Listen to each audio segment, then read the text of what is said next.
Hi, this is Donald here, and this is my review of Zombie Fallout by Mark Tufo. This review will encompass books 1 through 3 of the series. Zombie Fallout is a zombie apocalypse story, and it follows a family led by Michael Talbot, who is the father, and a retired Marine turned construction worker. Michael Talbot's dream has always been to survive a zombie apocalypse, and so he is well prepared when one day he wakes up and sees that his dreams have come true. He needs to gather the remnants of his family and neighbors and attempt to survive while fighting off the hordes of undead. Mike Talbot quickly realizes that the odds are stacked against him, and even more disturbingly, the undead seem to be a little bit more intelligent and maybe a little bit less mindless than he had originally anticipated. So my evaluation of the book. Physically, I think the book looks a little bit mediocre. It is an Amazon book. It does the job, and the paper is nice and white, so it's not like one of those mass media editions where the paper is really crummy and gray. The book itself is quite minimal, without really much besides the book inside. There's no foreword by the author or any pictures or anything like that. The initial impression I had of this series is that it's really somewhat similar to Monster Hunter International, if you've read that series before. There's a lot of action, lots of humor, lots of books in the series.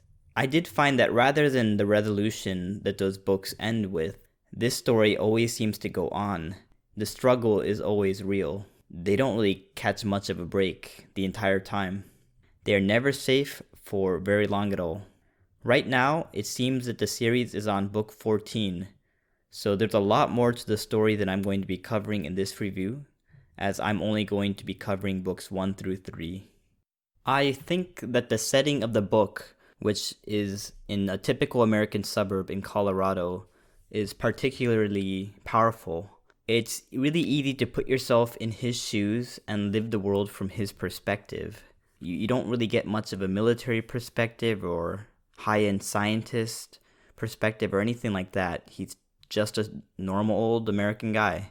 I really enjoyed the book when you could look at the situation he was in and form a good picture of something you've seen in your own life. For example, when he's in a convenience store at the Home Depot, it's really cool to imagine, oh, what would it be like if there are zombies in these stores? I found that at some of the settings of the later books, it became harder to follow along with what he was trying to describe. And I believe it was because what he was trying to describe was less commonplace and more unique. A place I probably have no experience going to ever. So it was hard for me to relate to that and try and imagine it in my own life. I thought the author did a great job with the mix of neighborhoods, car rides, military bases, convenience stores, large markets. I always felt that the settings really felt like America. The locations didn't detract from the book at all, and I felt that in some cases it really enhanced it. It was exciting to follow around with the Talbot family. Eventually, they go traveling through the United States, and the road trip aspect of it was believable as well. When it comes to the characters, it was more of a mixed bag for me. There was a lot of sarcasm and humor and lots of back and forth between the characters, and especially in the later books, this became kind of a pain in the butt to read. I understand that some people cope with danger with humor and sarcasm, but sometimes there was so much of it that it was really hard to read, and it kind of felt like filler to me. The characters were generally likable with human flaws, so you're not going to be reading something like The Walking Dead where tons and tons of humans are evil with ulterior motives. There certainly are evil humans, and these become more and more prevalent as the books go on. But in my opinion, I never really enjoyed these evil human characters. They seemed almost comical with how extremely evil they were. The main characters occasionally did some stupid things, but I never felt like the plot depended on these characters making poor decisions. So sometimes they were put in a situation with no good option, There was one major plot point in book 2 where Michael Talbot had the chance to save a lot of people and save a lot of headache and heartache for a lot of people by just telling them the truth. But for whatever reason, he never tells them the truth. And the book kind of just wants you to accept that. And it never really made much sense why that was. But the book just wanted me to accept that. I found that the characters became less and less interesting as the books became more and more desperate. This is because, to me, their desperation seemed to mask and occupy interesting character moments and growth. And a lot of times in their downtime, these moments were replaced with humor and sarcasm and coping. I found that the dialogue of the books really ramped up and became very intense. The books themselves get progressively more and more violent and vivid, along with vulgar and coarse. There's some really bad people in these books.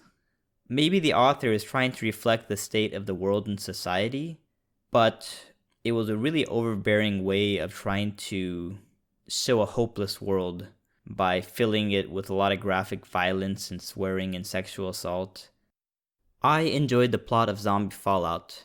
Though, to be honest, as engaged and thrilling as the plot was, I did start to get a bit burnt out, especially with the overarching plot. You can look at this book as two different plots going on at the same time. The first one is surviving the zombie apocalypse. How are you going to get food? How are you going to stay hidden from the zombies?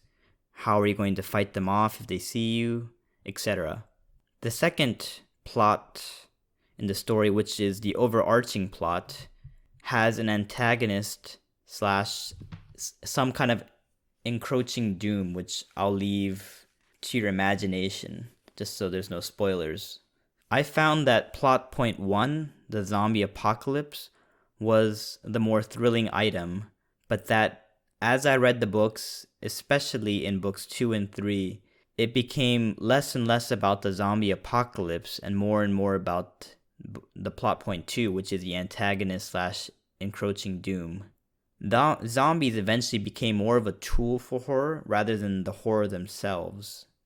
Another way of thinking about it is when you introduce something scarier or more menacing than zombies, such as in The Walking Dead where humans became more menacing, zombies are almost like pets or just tools. And eventually, the zombie apocalypse starts watering down and it becomes more of a drama, in my opinion. I felt that the book shined when zombies were the main threat, when plot point 1 was present. When plot point 2, which is the antagonist or the encroaching terror, when that was the main point, I felt the plot was weaker to me. It was less interesting, less real to me, because it's hard for me to relate to that part. So, would I recommend this book? I would recommend this book for a particular audience. I would recommend this book for those looking for a fun, exciting, addicting, intense action story, who can also stomach a coarse and gritty zombie apocalypse story. Pros: this book is easy to digest, both in terms of ideas, plot points, the writing style. I read a whole lot of it in one night. It hooked me really quickly. It's easy to read. I can read it very quickly. There are lots of books in the series for you to enjoy, which may be a pro or a con, but I think for most people this is a pro. The Zombie Fallout is fun, violent, thrilling, and funny. The main character, the father, Michael Talbot, is particularly interesting. I found this book really sucked me in, and I wanted to know what was going to happen next. Even though they were never safe, I always wanted to know what was going to happen next. Cons: this book is really violent, coarse. There is a lot of swearing, a lot of sexually explicit, kind of harrowing things that happen, and even routine dialogue can get pretty coarse quickly. Sometimes the setting can be hard to wrap my head around. It seems that the author sometimes struggled to properly describe the setting or what they were trying to do with the setting or at the setting. There is little downtime where you can explore the characters or the world more. So much happens, and they're always so stressed out that it's hard to relax or enjoy the plot because there's always something imminent coming up next. Zombies seem to become less and less threatening as the books go on, and what I mean by this is that plot point 2 became more and more of the focus, making the zombie apocalypse, the survival part, less and less of an issue. And there is no depth to the plot. It's just fun and thrilling. You're not going to get any kind of message or any kind of deep meaning out of it. Well, at least for most people. And that is my review of Zombie Fallout, books 1 through 3. If you have any comments or suggestions, I would appreciate you posting it in the comment section below. Thanks.